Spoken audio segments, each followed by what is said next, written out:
Welcome back to Holy Nerdvana.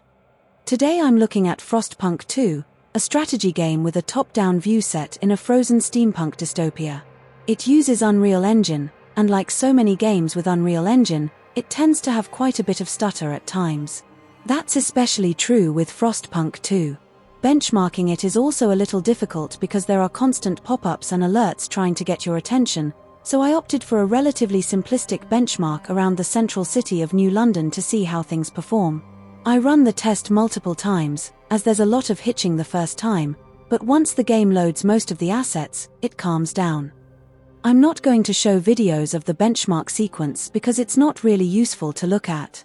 It's just a quick and dirty way of seeing how well the game runs, because I'll be honest, the game runs like a frozen pig.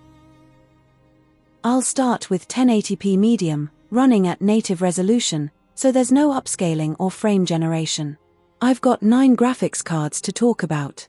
At the top, the RX 7900 XTX takes first place with 155 frames per second, followed by the 4090 at 149, the 4080 Super with 132, and then the 7900 GRE at 120 FPS. There's a relatively decent gap between the GRE and the RTX 4070, which lands just shy of 100 frames per second, and then another drop down to the 7600 XT at 73 frames per second.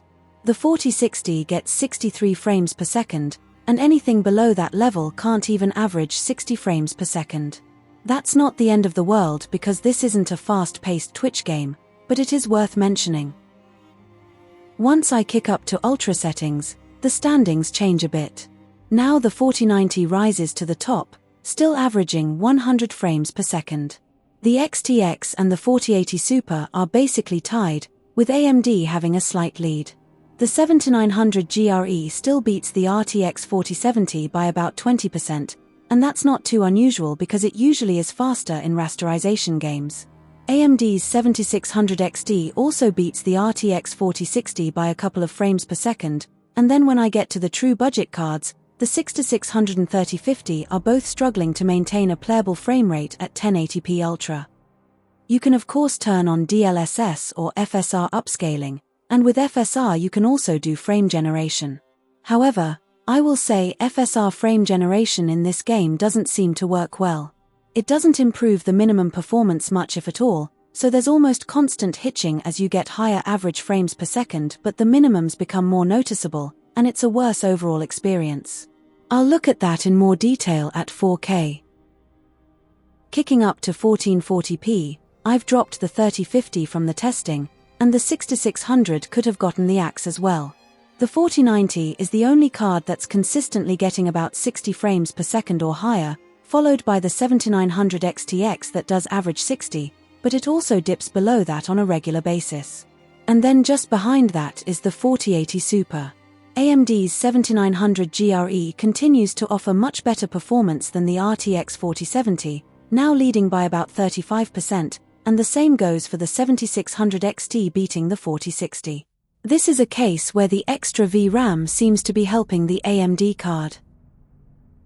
I'm gonna drop most of the slower cards from the list when I kick up to 4K Ultra. Even the 4070 wasn't doing so hot, so I didn't bother testing that at native 4K. In fact, the 4090 is just barely breaking 30 frames per second, and the 7900 XT is a bit worse than that. They're kind of playable because Frostpunk 2 isn't a fast-paced game, but it's also not the greatest experience. 4080 Super, 7900 GRE, they're basically tied, which is pretty remarkable considering the level of hardware I'm talking about.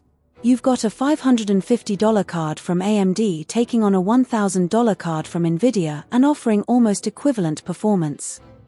And then at the bottom sits the 7600 XT, and the less I say about that, the better.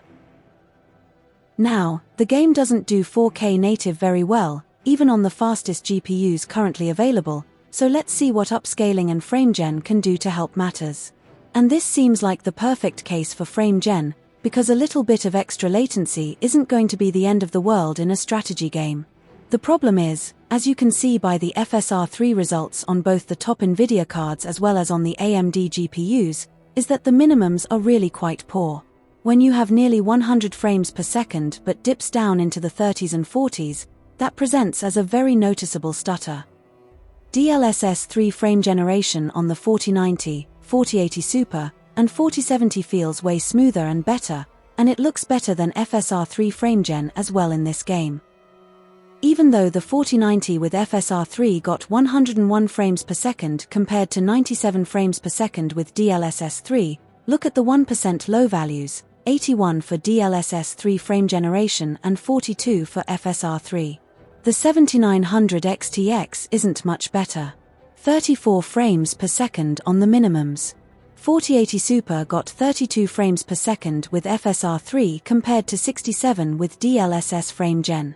So this is a game where if you're going to use framegen, it looks like DLSS 3 is the way to go, which means you have to have a 40 series card. Anyway, that's it. Like I said earlier, this is just a quick and dirty benchmark. I didn't want to waste a lot of time showing gameplay with interruptions and other stuff going on. You can certainly play this game at 30 frames per second and it will run okay. But if you want a smooth experience, well, you're probably not going to get it regardless of your GPU and CPU, because there's a lot of loading and hitching that happens. My benchmark sequence doesn't even fully show that, because I wasn't doing a lengthy play session.